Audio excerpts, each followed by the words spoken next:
ముఖ్యంగా మత్స్యకారుల పిల్లల్లో బాల కార్మికులు ఎక్కువైపోయారు, స్కూళ్ళు సరిగ్గా లేక. అలాంటి చోట్ల ఆశ్రమ పాఠశాలలు ప్రారంభించాలని నేను మనస్ఫూర్తిగా ఆకాంక్షిస్తున్నాను.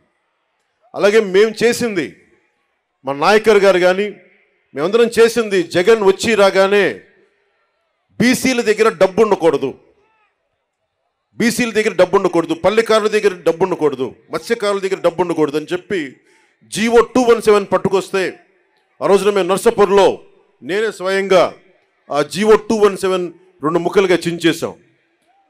ఏదైనా సరే ఒకటే మాట చెప్పి నేను ముగిస్తా ఉన్నాను. మీ అభివృద్ధికి 153 కులాల సముదాయమైన బీసీ కులాలకి జనసేన అండగా ఉంటుంది. మీకు ఆర్థిక పరిపుష్టిని చేకూర్చేలా మీకు అండగా ఉంటాం. మీ మీద దాడులు జరిగితే మా ప్రాణాలు అడ్డేసి మరి మిమ్మల్ని కాపాడుకుంటాం. అలాగే అన్ని కులాలతో కూడా, ముఖ్యంగా మన బీసీ కులాల్లో కూడా ఐక్యత చాలా అవసరం. ఈ రోజున మనల్ని మనం ముందుకు తీసుకెళ్లాల్సిన పరిస్థితి ఉండి 153 కులాలంటే దాదాపు 53% పై శాతం జనాభా, 5 కోట్ల జనాభాలో అత్యధిక శాతం బీసీలే. అత్యధిక శాతం ఉండి ఈ రోజున మన ప్రాణరక్షణకి చట్టాలు కల్పించుకునే పరిస్థితిలో ఉన్నామంటే జగన్ గారి నుంచి అది జగన్ గొప్పతనం కాదు, మన అనైక్యత, మన బీసీ కులాల్లో ఉన్న అనైక్యత. మన ఐక్యతగా ఉంటే ఏ జగన్ కాదు, ఏ భూతం కూడా మనల్ని ఏమీ చేయలేదు. నేను అందుకనే ఇదే మంగళగిరిలో వైసీపీ వ్యతిరేక ఓటు చీలకూడదు అన్న మాట అన్నానంటే మన బీసీలు బాగుండటానికి కూడా దాని వెనుక మూల కారణం. మీ భవిష్యత్తు బాగుండాలి, అందరూ ఆనందంగా ఉండాలి. భవిష్యత్తులో మీకు జనసేన ఈ కూటమి తరపు నుంచి ఎప్పుడు మీకు అందుబాటులో ఉంటాం.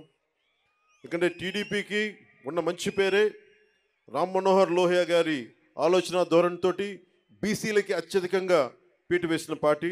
దాన్ని ఎవరు కాదనరు, విస్మరించలేరు. మనస్ఫూర్తిగా వెనకబడ్డ కులాలకి అండగా నిలబడినందుకు రామారావు గారిని ఒక్కసారి స్మరించుకుంటూ, మనస్ఫూర్తిగా మహానుభావుడు, నిజంగా అధికారం రాని కులాలకి అధికారాన్ని కల్పించిన వ్యక్తి. రామ్ మనోహర్ లోహియా గారి స్ఫూర్తిని 80s ఆయన ముందుకు తీసుకెళ్లారు. అలాగే ఈ రోజున మనందరిపైన ఉన్న ఇది బాధ్యత కూడా, ఇంకా చాలా కులాలు ఉండిపోయినాయి దూరంగా. జగన్ వచ్చి రాగానే 34% ఉన్న స్థానిక ఎన్నికల్లోనూ 34% బీసీలకు రిజర్వేషన్ ఉంటే దాన్ని 24%కి తగ్గించారు. 24%కి తగ్గిస్తే 16,800 మంది బీసీలు స్థానిక నాయకత్వాన్ని కోల్పోయారు. తిరిగి జనసేన తెలుగుదేశం ప్రభుత్వం రాగానే ఇదివరకట్లాగే 34% పునరుద్ధరించాలి. అలాగే బాగా నచ్చింది నాకు దీంట్లో తిరిగి కేంద్ర ప్రభుత్వానికి 33% చట్టసభలో రిజర్వేషన్ కల్పిస్తామని చెప్పింది కూడా నాకు మనస్ఫూర్తిగా దానికి ఆనందం అనిపించింది. సో దీనికి ఈ బీసీ డిక్లరేషన్కి మనస్ఫూర్తిగా జనసేన మద్దతు ఉంది.